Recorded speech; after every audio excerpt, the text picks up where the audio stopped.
പ്രതിപക്ഷ നേതാവിൻ്റെ വാർത്താ സമ്മേളനത്തിൽ മൈക്ക് ഒരു ബുദ്ധിമുട്ട് ഉണ്ടാക്കിയതുകൊണ്ടാണ്.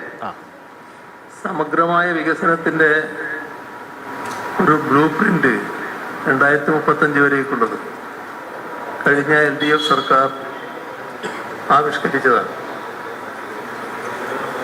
പക്ഷേ അതെങ്ങനെയൊക്കെയാണ് മുന്നോട്ട് കൊണ്ടുപോകാൻ പോകുന്നത് അതിനെക്കുറിച്ചുള്ള ഒരു സൂചന പോലും ഇതിലില്ല. ഒട്ടേറെ പ്രധാനപ്പെട്ട പദ്ധതികളുണ്ട്,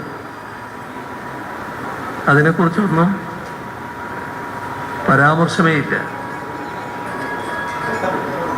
നമ്മുടെ സംസ്ഥാനത്തിൻ്റെ ധനകാര്യസ്ഥിതി റിസർവ് ബാങ്ക് തന്നെ അംഗീകരിച്ച കണക്കനുസരിച്ച് 5429 കോടി രൂപ ഖജനാവിൽ നീക്കിയിരിപ്പ് വെച്ചുകൊണ്ടാണ് LDF സർക്കാർ ഇറങ്ങിയത്. പക്ഷേ ആ ഭാഗം മറച്ചുവെച്ച് ഒരു ശരിയല്ലാത്ത നെറേറ്റീവ് സൃഷ്ടിക്കാനുള്ള ശ്രമമാണ് ഈ നയപ്രഖ്യാപനത്തിൽ കാണാൻ കഴിയുന്നത്. അതോടൊപ്പം കേന്ദ്ര സാമ്പത്തിക നയങ്ങൾ കൊണ്ട് ദുരിതമനുഭവിക്കുന്ന നമ്മുടെ നാട്ടിലെ ജനങ്ങൾ അതേ നയമാണ് തുടർന്നതെങ്കിൽ കൂടുതൽ പ്രതിസന്ധിയിലേക്ക് തള്ളിവിടപ്പെടുകയാണ് ചെയ്യുക. ഇവിടെ ജനങ്ങൾക്ക് ആശ്വാസം നൽകുന്ന നടപടികൾ, അത് ചിലത് ഹ്രസ്വകാല നടപടിയാകാം, ദീർഘകാല അടിസ്ഥാനത്തിലുള്ള വികസന പദ്ധതികളാകാം. ഇതിനൊന്നുമുള്ള ഒരു കൃത്യമായ കാഴ്ചപ്പാട് ഈ നയപ്രഖ്യാപനത്തിൽ ഇല്ല എന്നതാണ് വസ്തുത. മാത്രമല്ല, UDF പുറത്തിറക്കിയ പ്രകടന പത്രികയിലെ വാഗ്ദാനങ്ങൾ, അതിൽ നിന്നും ഒരു തരത്തിലുള്ള ഒളിച്ചോട്ടവും ഈ നയപ്രഖ്യാപനത്തിൽ കാണാനുണ്ട്. ചുരുക്കത്തിൽ കേരളത്തിന്റെ വികസനത്തെ ഇത് പുറകോട്ടടിപ്പിക്കുമോ എന്ന ആശങ്കയാണ് ഉയർത്തുന്നത്. നമ്മുടെ നാട്ടിലെ ജനങ്ങളുടെ ജീവിതത്തിന് സഹായകമായ ആശ്വാസ നടപടികൾ തകർക്കുന്നതിന് ഈ സമീപനം ഇടയാക്കുമോ എന്ന ആശങ്കയുമുണ്ട്. എല്ലാ സാമ്പത്തിക ഉത്തരവാദിത്തങ്ങളിൽ നിന്നും ഒഴിഞ്ഞു മാറുന്ന നിലയാണ് ഇതിനകത്ത് സ്വീകരിച്ചിട്ടുള്ള പൊതുസമീപനം. അപ്പോൾ ബാക്കി കാര്യങ്ങൾ വിശദമായി പിന്നീട് പറയുന്നതായിരിക്കും നന്നാവുക. ഇപ്പോൾ വളരെ കൂടുതലായി അതുമായി ബന്ധപ്പെട്ട കാര്യങ്ങളിലേക്ക് കടക്കുന്നില്ല. ഇവിടെ കേരളത്തെ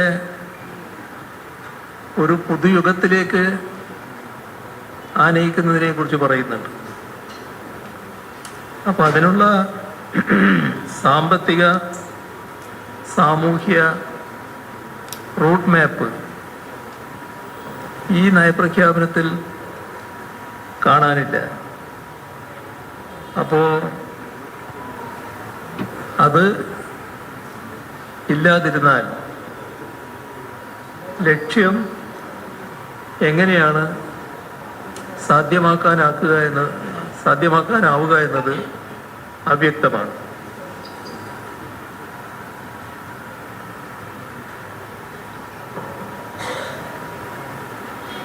ഇവിടെ പ്രതീക്ഷിച്ച രീതിയിലുള്ള നയപ്രഖ്യാപനം അല്ല വന്നത് എന്താണ് കാണാൻ സാധിക്കും. നമ്മുടെ നാടിൻ്റെ മുഖച്ഛായ മാറ്റുന്നതിന്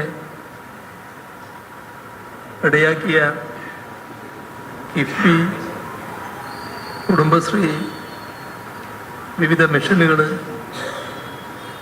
ഇവയെക്കുറിച്ചെല്ലാം വല്ലാത്തൊരു മൗനം പാലിക്കുന്നതായിട്ട് കാണുന്നു. അപ്പോൾ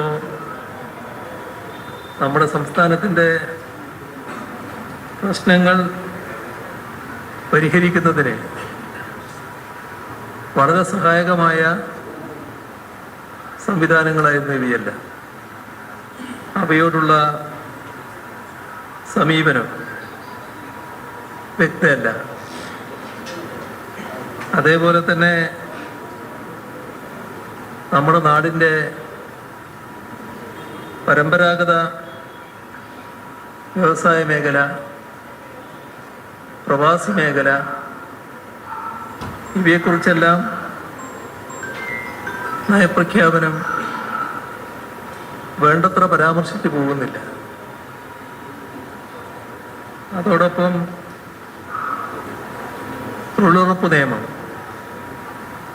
ഇപ്പൊ അട്ടിമറിക്കപ്പെട്ട അവസ്ഥയിൽ നിൽക്കുകയാണ്. ആ കാര്യത്തിൽ സർക്കാരിൻ്റെ നിലപാടും പരാമർശമായി കാണുന്നില്ല. നമ്മുടെ നാട് ലോകശ്രദ്ധയിലേക്ക് ഉയർന്നതാണ് അതിദാരിദ്ര്യ നിർമ്മാർജ്ജന നടപടി. അതിദാരിദ്ര്യമുക്തമായ സംസ്ഥാനമെന്നത്. അതിൻ്റെ അടുത്ത ഘട്ടം ഈ നയപ്രഖ്യാപനത്തിൽ പരാമർശമായി കാണുന്നില്ല. ഇവിടെ ധവളപത്രത്തെക്കുറിച്ച് ഒന്ന് രണ്ട് തവണ പറഞ്ഞിട്ടുണ്ട്. പക്ഷേ ധനകാര്യ ഫെഡറലിസത്തിൻ്റെ കടക്കൽ കത്തിവെക്കുന്ന നയമാണ് യൂണിയൻ സർക്കാരിനുള്ളത്. അതിനെക്കുറിച്ച് ഒരു പരാമർശവുമില്ല. അതായത്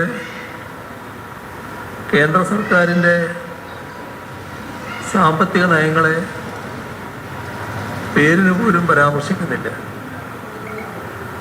ഇപ്പോൾ നമ്മുടെ നാടിനെ വല്ലാതെ ബാധിച്ചതാണ് പശ്ചിമേഷ്യൻ യുദ്ധ സാഹചര്യം. അതുമായി ബന്ധപ്പെട്ടുള്ള കാര്യങ്ങളോ അതുണ്ടാക്കുന്ന പ്രശ്നങ്ങൾ മറികടക്കാനുള്ള നയപരിപാടികളോ സർക്കാരിൻ്റെ മുൻഗണനയായി കാണുന്നില്ല. ഇക്കാര്യത്തിൽ കേന്ദ്ര സർക്കാർ സ്വീകരിച്ച സമീപനം, പ്രധാനമന്ത്രി നരേന്ദ്രമോദി അടക്കം സ്വീകരിക്കുന്ന സമീപനം, അതിനെക്കുറിച്ചുള്ള വിമർശനവുമില്ല. ഇവിടെ നരേന്ദ്രമോദി പ്രഖ്യാപിച്ച ബ്ലൂ എക്കണോമിയുണ്ട്. അതാണോ ഇവിടെ പിന്തുടരാൻ പോകുന്നത് എന്നതിലും വ്യക്തതയുണ്ടായിട്ടില്ല. റെയർ എർത്ത് മിനറൽസിൻ്റെ ഖനനം സ്വകാര്യവൽക്കരിക്കുന്നതിനുള്ള നടപടികൾ കേന്ദ്ര സർക്കാർ സ്വീകരിക്കുകയാണ്.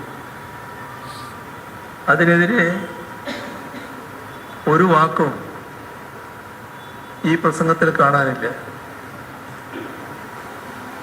അതേസമയം കേരളത്തിൻ്റെ സാമ്പത്തിക നിലയെന്തോ വല്ലാത്ത അപകടാവസ്ഥയിലാണ് എന്ന് വരുത്താനുള്ള ശ്രമം കാണുന്നുണ്ട്. ധവളപത്രം വരുമ്പോഴാണ് കൂടുതൽ കാര്യങ്ങൾ വ്യക്തമാവുക. പക്ഷേ നമ്മുടെ നാടിൻ്റെ സാമ്പത്തിക നില പരിശോധിക്കുന്ന ആർക്കും കാണാൻ കഴിയും, സംസ്ഥാനത്തിൻ്റെ പൊതുകടം കഴിഞ്ഞ 5 വർഷം കൊണ്ട് 5% കുറയുകയാണുണ്ടായത്. 2021 39%. അത് 26 34% താഴെയാണ്. കടത്തിന്റെ കണക്കെടുത്താൽ ഇന്ത്യയിലെ ആദ്യത്തെ 15 സംസ്ഥാനങ്ങളിൽ കേരളമില്ല. അപ്പോൾ ഏറ്റവും മികച്ച ധനദൃഢീകരണമാണ് കേരളത്തിൽ നടന്നത് എന്താണ് കാണാൻ കഴിയുക. അതിൻ്റെ മറ്റു വിശദാംശങ്ങളിലേക്കൊന്നും ഇപ്പോൾ വിശദമായിട്ട് പോകുന്നില്ല. ധവളപത്രം വരട്ടെ, അപ്പോൾ കൂടുതൽ പറയാനുള്ള കാര്യങ്ങൾ ആ സമയത്ത് വ്യക്തമാക്കുന്നതായിരിക്കും നന്നാവുക.